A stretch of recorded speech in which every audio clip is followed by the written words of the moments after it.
Welcome to Dweller of the Dark. We are a channel honoring the yellowed and blackened bones of many prominent authors. We will be digging up several obscure, strange, and forgotten authors who influenced many of the great horror, science fiction, and fantasy writers today.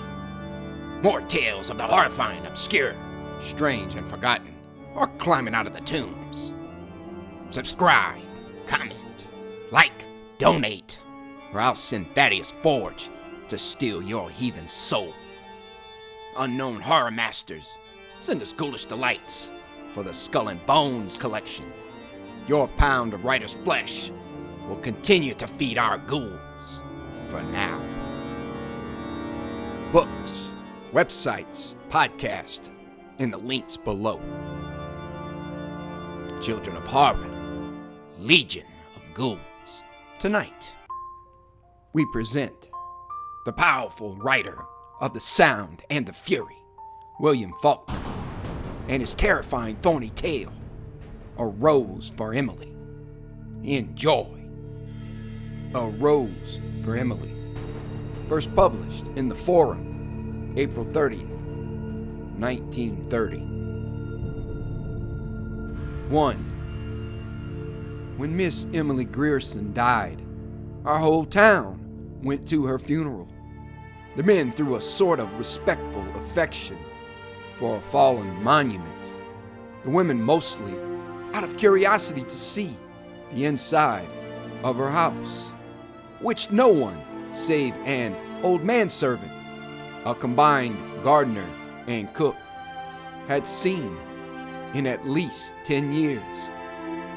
It was a big, squarish frame house that had once been white, decorated with cupolas and spires and scrolled balconies in the heavily lightsome style of the 70s, set on what had once been our most select street.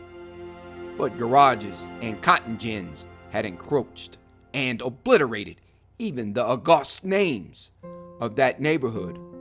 Only Miss Emily's house was left, lifting its stubborn and coquettish decay above the cotton wagons and the petrol pumps, an eyesore among eyesores. And now Miss Emily had gone to join the representatives of those august names, where they lay in the Cedar Bemused Cemetery among the ranked and anonymous graves of Union and Confederate soldiers who fell at the Battle of Jefferson. Alive, Miss Emily had been a tradition, a duty, and a care, a sort of hereditary obligation upon the town, dating from that day in 1894 when Colonel Sartoris, the mayor, he who fathered the edict that no Negro woman should appear on the streets without an apron, remitted her taxes, the dispensation dating from the death of her father on into perpetuity. Not that Miss Emily would have accepted charity. Colonel Sartoris invented an involved tale to the effect that Miss Emily's father had loaned money to the town, which the town, as a matter of business, preferred this way of repaying. Only a man of Colonel Sartoris' generation and thought could have invented it, and only a woman could have believed it. When the next generation, with its more modern ideas, became mayors and aldermen, this arrangement created some little dissatisfaction. On the first of the year, they mailed her a tax notice. February came, and there was no reply. They wrote her a formal letter asking her to call at the sheriff's office at her convenience. A week later, the mayor wrote her himself, offering to call or to send his car for her, and received in reply a note on paper of an archaic shape in a thin, flowing calligraphy in faded ink, to the effect that she no longer went out at all. The tax notice was also enclosed without comment. They called a special meeting of the Board of Aldermen. A deputation waited upon her, knocked at the door through which no visitor had passed since she ceased giving China painting lessons 8 or 10 years earlier. They were admitted by the old Negro into a dim hall from which a stairway mounted into still more shadow. It smelled of dust and disuse, a close, dank smell. The Negro led them into the parlor. It was furnished in heavy, leather-covered furniture. When the Negro opened the blinds of one window, they could see that the leather was cracked. And when they sat down, a faint dust rose sluggishly about their thighs, spinning with slow motes in the single sun ray. On a tarnished gilt easel before the fireplace stood a crayon portrait of Miss Emily's father. They rose when she entered, a small, fat woman in black with a thin gold chain descending to her waist and vanishing into her belt, leaning on an ebony cane with a tarnished gold head. Her skeleton was small and spare. Perhaps that was why what would have been merely plumpness in another was obesity in her. She looked bloated, like a body long submerged in motionless water, and of that pallid hue. Her eyes, lost in the fatty ridges of her face, looked like 2 small pieces of coal pressed into a lump of dough as they moved from one face to another while the visitors stated their errand. She did not ask them to sit. She just stood in the doorway and listened quietly until the spokesman came to a stumbling halt. Then they could hear the invisible watch ticking at the end of the gold chain. Her voice was dry and cold. "I have no taxes in Jefferson. Colonel Sartoris explained it to me. Perhaps one of you can gain access to the city records and satisfy yourselves." "But we have. We are the city authorities, Miss Emily.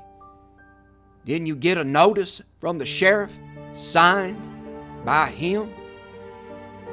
"I received a paper, yes," Miss Emily said. "Perhaps he considers himself the sheriff. I have no taxes in Jefferson." "But there is nothing on the books to show that, you see. We must go by the..." "See, Colonel Sartoris, I have no taxes in Jefferson." "But, Miss Emily..." "See, Colonel Sartoris." Colonel Sartoris had been dead almost 10 years. "I have no taxes in Jefferson." "Toby," the Negro appeared, "show these gentlemen out." 2. So she vanquished them, horse and foot, just as she had vanquished their fathers 30 years before about the smell. That was 2 years after her father's death, and a short time after her sweetheart, the one we believed would marry her, had deserted her. After her father's death, she went out very little. After her sweetheart went away, people hardly saw her at all. A few of the ladies had the temerity to call, but were not received. And the only sign of life about the place was the Negro man, a young man then, going in and out with a market basket. "Just as if a man, any man, could keep a kitchen properly," the ladies said. So they were not surprised when the smell developed. It was another link between the gross, teeming world in the high and mighty Griersons. A neighbor, a woman, complained to the mayor, Judge Stevens, 80 years old. "But what will you have me do about it, madam?" he said. "Why, send her word to stop it," the woman said. "Isn't there a law?" "I'm sure that won't be necessary," Judge Stevens said. "It's probably just a snake or a rat that Nigel of hers killed in the yard. I'll speak to him about it." The next day he received 2 more complaints. One from a man who came in diffident deprecation. "We really must do something about it, Judge. I'd be the last one in the world to bother Miss Emily, but we've got to do something." That night, the board of aldermen met, 3 gray beards and 1 younger man, a member of the rising generation. "It's simple enough," he said. "Send her word to have her place cleaned up. Give her a certain time to do it in. And if she don't..." "Damn it, sir," Judge Stevens said. "Will you accuse a lady to her face of smelling bad?" So the next night, after midnight, 4 men crossed Miss Emily's lawn and slunk about the house like burglars, sniffing along the base of the brickwork and at the cellar openings, while one of them performed a regular soughing motion with his hand out of a sack slung from his shoulder. They broke open the cellar door and sprinkled lime there and in all the outbuildings.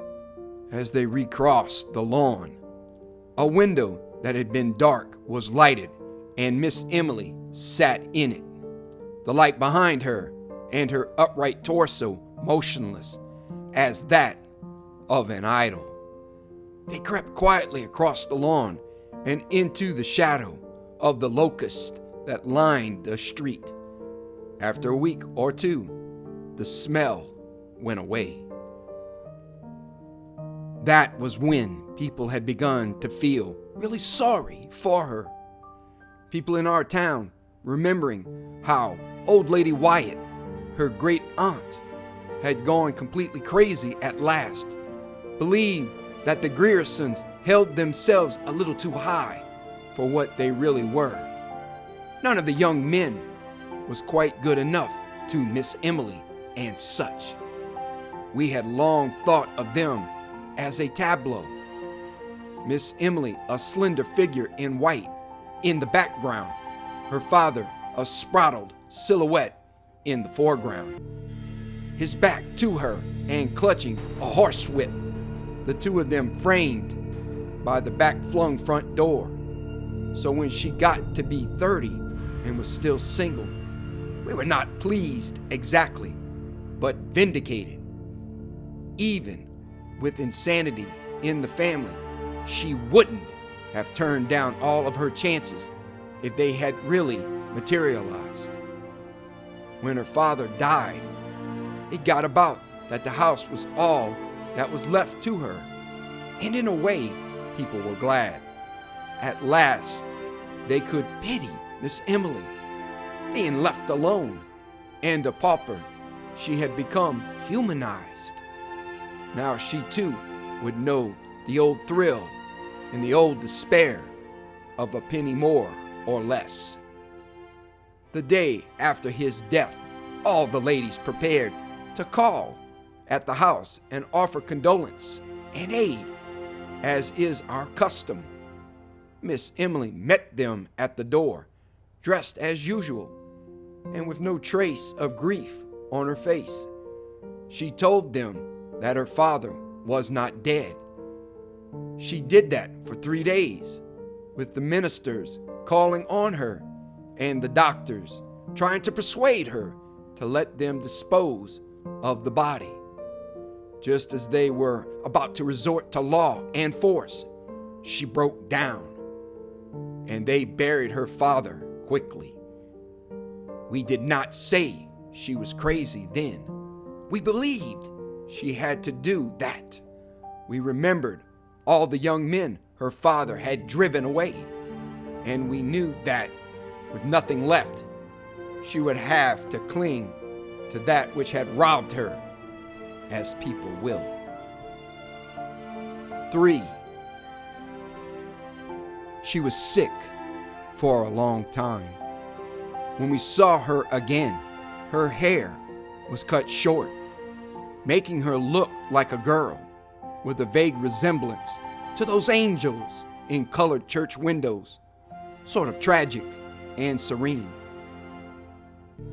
The town had just let the contracts for paving the sidewalks, and in the summer after her father's death, they began the work. The construction company came with nigers and mules and machinery, and a foreman named Homer Barron, a Yankee, a big, dark, ready man with a big voice and eyes lighter than his face. The little boys would follow in groups to hear him cuss the nigers, and the nigers singing in time to the rise and fall of picks. Pretty soon, he knew everybody in town. Whenever you heard a lot of laughing anywhere about the square, Homer Barron would be in the center of the group.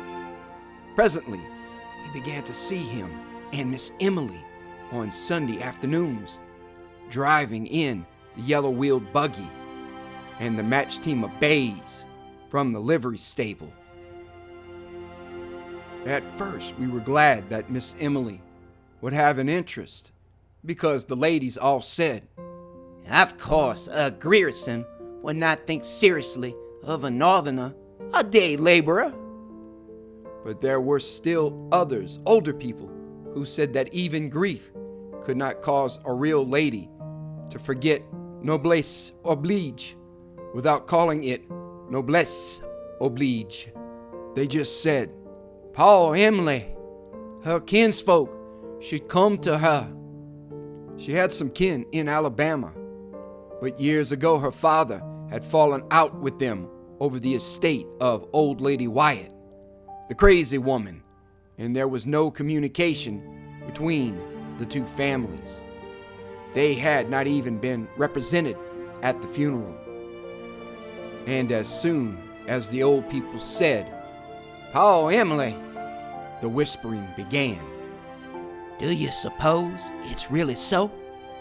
they said to one another. "Of course it is.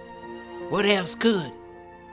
This behind their hands, rustling of craned silk and satin behind jalousies closed upon the sun of Sunday afternoon as the thin, swift clop, clop, clop of the matched team passed. "How, Emily!" She carried her head high enough, even when we believed that she was fallen. It was as if she demanded more than ever the recognition of her dignity as the last Grierson, as if it had wanted that touch of earthiness to reaffirm her imperiousness, like when she bought the rat poison, the arsenic. That was over a year after they had begun to say, "Oh, Emily," and while the two female cousins were visiting her. "I want some poison," she said to the druggist. She was over 30 then, still a slight woman, though thinner than usual, with cold, haughty black eyes in a face, the flesh of which was strained across the temples and about the eye sockets, as you imagine a light housekeeper's face ought to look. "I want some poison," she said. "Yes, Miss Emily. What kind? For rats and such?" "I'd reckon I want the best you have. I don't care what kind." The druggist named several. "They'll kill anything up to an elephant, but what you want is arsenic," Miss Emily said. "Is that a good one?" Here's arsenic. Yes, ma'am. But what you want? I want arsenic. The druggist looked down at her. She looked back at him, erect, her face like a strained flag. Why, of course, the druggist said, if that's what you want. But the law requires you to tell what you are going to use it for. Miss Emily just stared at him, her head tilted back in order to look him eye for eye, until he looked away and went and got the arsenic and wrapped it up. The Negro delivery boy brought her the package. The druggist didn't come back. When she opened the package at home, there was written on the box, under the skull and bones, "For rats." 4. So the next day, we all said, She will kill herself. and we said it would be the best thing. When she had first begun to be seen with Homer Barron, we had said, She will marry him. then we said, She will persuade him yet.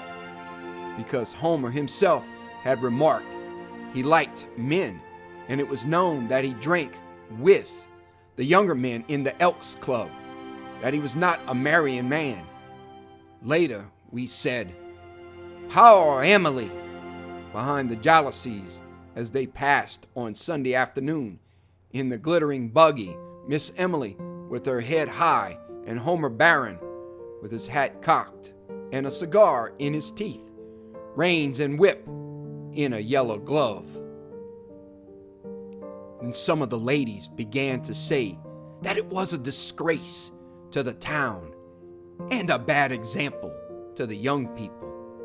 The men did not want to interfere, but at last the ladies forced the Baptist minister, Miss Emily's people were Episcopal, to call upon her. He would never divulge what happened during that interview, but he refused to go back again.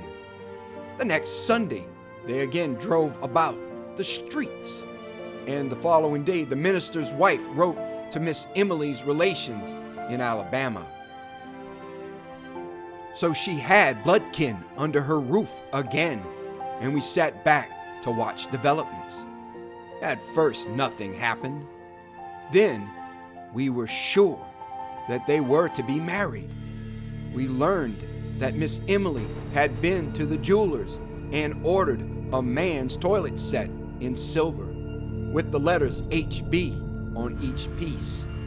2 days later, we learned that she had bought a complete outfit of men's clothing, including a nightshirt, and we said, They are married.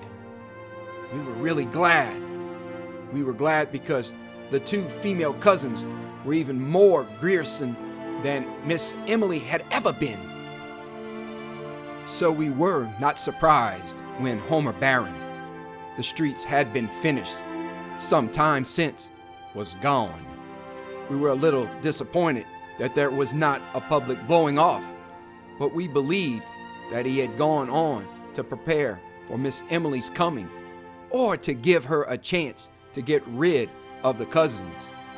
By that time, it was a cabal, and we were all Miss Emily's allies to help circumvent the cousins. Sure enough, after another week, they departed, and as we had expected all along, within 3 days, Homer Barron was back in town. A neighbor saw the Negro man admit him at the kitchen door at dusk one evening. And that was the last we saw of Homer Barron and of Miss Emily for some time. The Negro man went in and out with the market basket, but the front door remained closed. Now and then, we would see her at a window for a moment, as the men did that night when they sprinkled the lime. But for almost 6 months, she did not appear on the streets. Then we knew.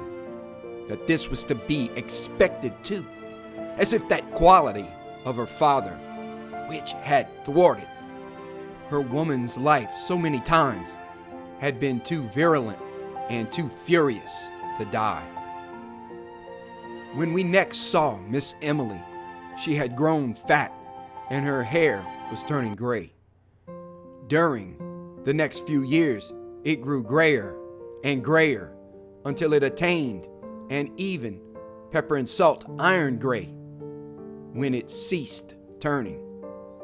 Up to the day of her death at 74, it was still that vigorous iron gray, like the hair of an active man. From that time on, her front door remained closed, save for a period of 6 or 7 years when she was about 40, during which she gave lessons in China painting. She fitted up a studio in one of the downstairs rooms where the daughters and granddaughters of Colonel Sartorius' contemporaries were sent to her with the same regularity and in the same spirit that they were sent to church on Sundays with a 25-cent piece for the collection plate. Meanwhile, her taxes had been remitted. Then the newer generation became the backbone and the spirit of the town, and the painting pupils grew up and fell away and did not send their children to her with boxes of color and tedious brushes and pictures cut from the ladies' magazines. The front door closed upon the last one and remained closed for good. When the town got free postal delivery, Miss Emily alone refused to let them fasten the metal numbers above her door and attach a mailbox to it. She would not listen to them. Daily, monthly, yearly, we watched the Negro grow grayer and more stooped, going in and out with the market basket. Each December, we sent her a tax notice, which would be returned by the post office a week later, unclaimed. Now and then, we would see her in one of the downstairs windows. She had evidently shut up the top floor of the house, like the carven torso of an idol in a niche, looking or not looking at us. We could never tell which. Thus she passed from generation to generation, dear, inescapable, impervious, tranquil, and perverse. And so she died, fell ill in the house filled with dust and shadows, with only a doddering Negro man to wait on her. We did not even know she was sick. We had long since given up trying to get any information from the Negro. He talked to no one, probably not even to her, for his voice had grown harsh and rusty, as if from disuse. She died in one of the downstairs rooms, in a heavy walnut bed with a curtain, her gray head propped on a pillow yellow and moldy with age and lack of sunlight. 5. The Negro met the first of the ladies at the front door and let them in with their hushed, sibilant voices and their quick, curious glances, and then he disappeared. He walked right through the house and out the back and was not seen again. The 2 female cousins came at once. They held the funeral on the second day, with the town coming to look at Miss Emily beneath a mass of bought flowers, with the crayon face of her father musing profoundly above the bier, and the ladies sibilant and macabre, and the very old men, some in their brushed Confederate uniforms, on the porch and the lawn, talking of Miss Emily as if she had been a contemporary of theirs, believing that they had danced with her and courted her perhaps, confusing time with its mathematical progression, as the old do, to whom all the past is not a diminishing road, but instead a huge meadow which no winter ever quite touches, divided from them now by the narrow bottleneck of the most recent decade of years. Already we knew that there was one room in that region above stairs which no one had seen in 40 years, and which would have to be forced. They waited until Miss Emily was decently in the ground before they opened it. The violence of breaking down the door seemed to fill this room with pervading dust. A thin, acrid pall, as of the tomb, seemed to lie everywhere upon this room, decked and furnished as for a bridal. Upon the valance curtains of faded rose color, upon the rose-shaded lights, upon the dressing table, upon the delicate array of crystal and the man's toilet things, backed with tarnished silver, silver so tarnished that the monogram was obscured. Among them lay a collar and tie, as if they had just been removed, which, lifted, left upon the surface a pale crescent in the dust. Upon a chair hung the suit, carefully folded. Beneath it, the two mute shoes and the discarded socks. The man himself lay in the bed. For a long while we just stood there, looking down at the profound and fleshless grin. The body had apparently once lain in the attitude of an embrace, but now the long sleep that outlasts love, that conquers even the grimace of love, had cuckolded him. What was left of him, rotted beneath what was left of the nightshirt, had become inextricable from the bed in which he lay. And upon him, and upon the pillow beside him, lay that even coating of the patient and biting dust. Then we noticed that in the second pillow was the indentation of a head. One of us lifted something from it, and leaning forward, that faint and invisible dust, dry and acrid in the nostrils, we saw a long strand of iron gray hair.